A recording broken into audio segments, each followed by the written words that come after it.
ദൈവതിരുനാമത്തിന് മഹത്വം ഉണ്ടാവട്ടെ.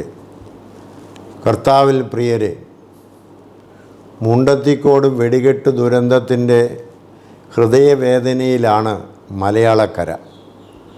ഓരോ ദുരന്തങ്ങൾക്ക് ശേഷവും അത് ആവർത്തിക്കാതിരിക്കാൻ നാം മുൻകരുതലുകൾ സ്വീകരിക്കാറുണ്ട്. എന്നാൽ അവയുടെ ആയുസ് അടുത്ത അപകടം വരെ മാത്രമാണെന്ന് മുണ്ടത്തിക്കോട് ദുരന്തം തെളിയിക്കുന്നു. ഉത്സവങ്ങളിലും പെരുന്നാളുകളിലും മറ്റ് ചടങ്ങുകളിലുമൊക്കെ ഇനിയും ഇത്തരം സങ്കടക്കാഴ്ചകൾ ഉണ്ടാകാതിരിക്കാൻ വിവേകപൂർവം നാം പരിശ്രമിക്കണം.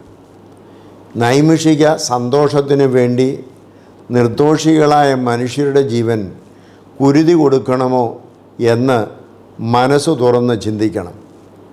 കൽപ്പനകളോ നിയമങ്ങളോ അല്ല, മനുഷ്യ മനസ്സാക്ഷിയുടെ വീണ്ടും വിചാരമാണ് ആർഭാടങ്ങളിൽ നിന്ന് ഒഴിവാകാൻ പ്രേരകമാകേണ്ടത്.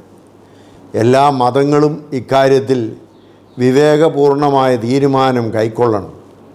സഹതായും പരിശുദ്ധന്മാരും പ്രസാദിക്കുന്നത് വെടിക്കെട്ടിലല്ല, വിശ്വാസിയുടെ ഹൃദയവിശുദ്ധിയിലാണ് എന്നത് നാം അറിഞ്ഞിരിക്കണം.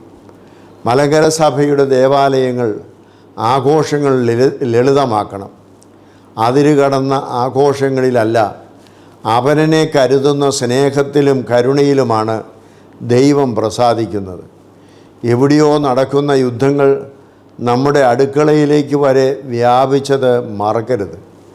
പണം അനാവശ്യമായി ചെലവഴിക്കുമ്പോൾ വരാനിരിക്കുന്ന സാമ്പത്തിക പ്രതിസന്ധികളെ വിസ്മരിക്കരുത്.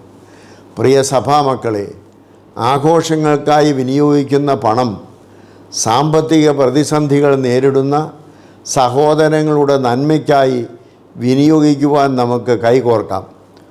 ഒരു വർഷത്തെ പെരുന്നാളുകളിൽ നിന്നും മറ്റാഘോഷങ്ങളിൽ നിന്നും കരുതി വയ്ക്കുന്ന തുക ഉപയോഗിച്ച് ഒരു ഭവനം നിർമ്മിക്കാനുള്ള സാധ്യത പരിശോധിക്കാം. അങ്ങനെ ലോകത്തിന് വെളിച്ചമാകുന്ന ഒരു തീരുമാനമെടുക്കാൻ കഴിഞ്ഞാൽ അതായിരിക്കും ഏറ്റവും വലിയ സന്തോഷം.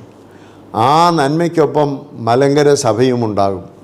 അത്തരം തീരുമാനമെടുക്കുന്ന ആദ്യത്തെ 5 ദേവാലയങ്ങളുടെ ഏതെങ്കിലും ഒരു സന്തോഷ നിമിഷത്തിൽ നാമും നേരിട്ട് പങ്കാളിയാകും. കർത്താവിൽ പ്രിയരെ, ഒരു പുതിയ തുടക്കത്തിനായി നമുക്കൊരുമിച്ച് കൈകോർക്കാം, പ്രാർത്ഥനയോടെ പരിശ്രമിക്കാം. ദൈവം നിങ്ങളെ വാഴ്ത്തി അനുഗ്രഹിക്കട്ടെ.